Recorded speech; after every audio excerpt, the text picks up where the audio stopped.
In a small, isolated village nestled deep in the heart of the English countryside stood an old, decaying mansion known as Ravenwood Manor. For as long as anyone could remember, the locals had spoken of the manor in hushed tones, their voices quivering with fear whenever the topic arose. It had been abandoned for over a century, yet stories of strange occurrences, chilling whispers and eerie sightings made it the most feared place in the region. No one dared to approach it except for the brave or the foolish. In the late 1800s, Ravenwood Manor was owned by the wealthy Ashford family. They lived in the grand estate, isolated from the world, seemingly content with their solitude. But behind those towering stone walls, dark secrets festered. Lady Eleanor Ashford, the matriarch of the family, was known to dabble in the occult. Her obsession with the supernatural grew stronger after the untimely death of her daughter Margaret, who drowned in the manor's lake under mysterious circumstances. Rumour had it that Lady Ashford had tried to contact her daughter from beyond the grave, using dark magic to summon her spirit. And one night, it seemed she had succeeded. The manor's staff began hearing footsteps echoing through the halls, doors slamming shut on their own, and a child's laughter reverberating through the air at odd hours. Margaret's ghost had returned, but she wasn't the same.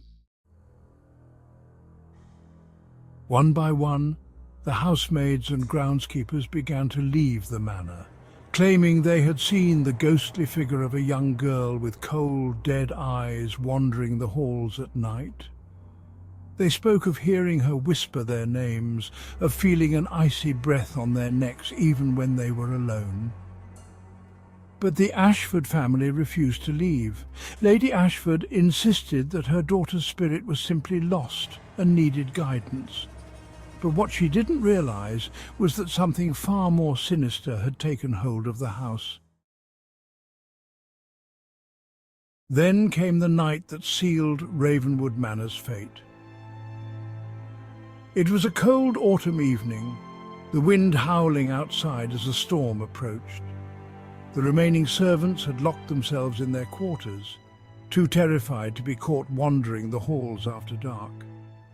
Lady Ashford sat alone in her study, surrounded by candles and strange symbols, her eyes fixed on an old book of spells she had acquired from a distant land. She was determined to free her daughter's spirit, no matter the cost. As the clock struck midnight, a piercing scream echoed through the house, shattering the eerie silence. The sound came from Margaret's old bedroom. Lady Ashford rushed upstairs, her heart pounding in her chest. When she entered the room, she found the walls smeared with fresh blood, and in the centre of the room stood the spectral figure of her daughter. Margaret's once innocent face was twisted into something unrecognizable, her eyes black as night, her mouth stretched into a hideous grin. "Mother?"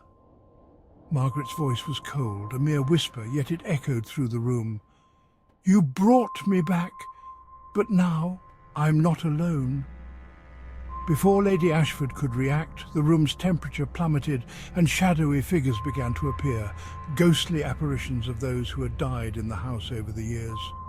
They had been waiting, trapped between worlds, and now they were free. The spirits moved toward Lady Ashford, their hollow eyes filled with rage. She screamed, but there was no one left to hear her cries. From that night on, Ravenwood Manor was abandoned. The few remaining servants fled in terror, never to return. Over time, the house fell into disrepair, its windows boarded up, its garden overtaken by weeds, but the locals knew better than to go near it. Years later, in the early 1900s, a group of travellers passing through the village decided to spend the night in the manor, ignoring the warnings of the locals.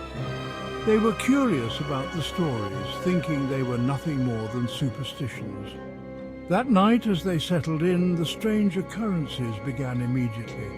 Objects moving on their own, cold drafts blowing through the sealed windows, and eerie whispers filling the air. Around 3 a.m., the group heard a soft, childlike voice calling from the upper floor. One of them, intrigued and a little unnerved, followed the voice to Margaret's old bedroom.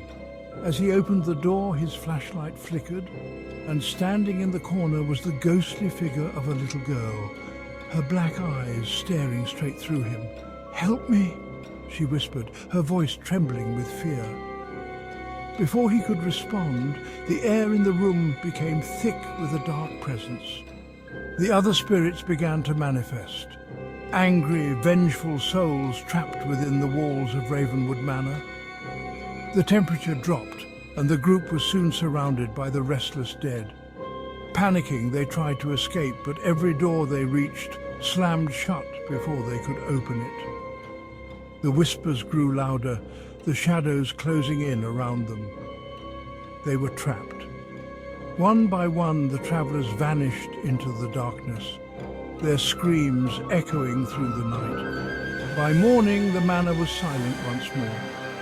The villagers found the travelers' abandoned car outside, but never saw the group again. The local legend claimed that the spirits of Ravenwood Manor had claimed more victims, adding their souls to the haunted house's ever-growing collection. To this day, no one knows what truly happened inside Ravenwood Manor that night. Some say it was the curse of Lady Ashford's dark magic. Others believe that Margaret's restless spirit still haunts the halls, searching for her mother. But one thing is certain: the house remains cursed, its dark secrets buried within its decaying walls. If you ever find yourself near Ravenwood Manor, remember this: no one who enters ever leaves. The spirits are waiting, and they will not let you go. So, the next time you hear a whisper in the dark, remember it may be too late to turn back.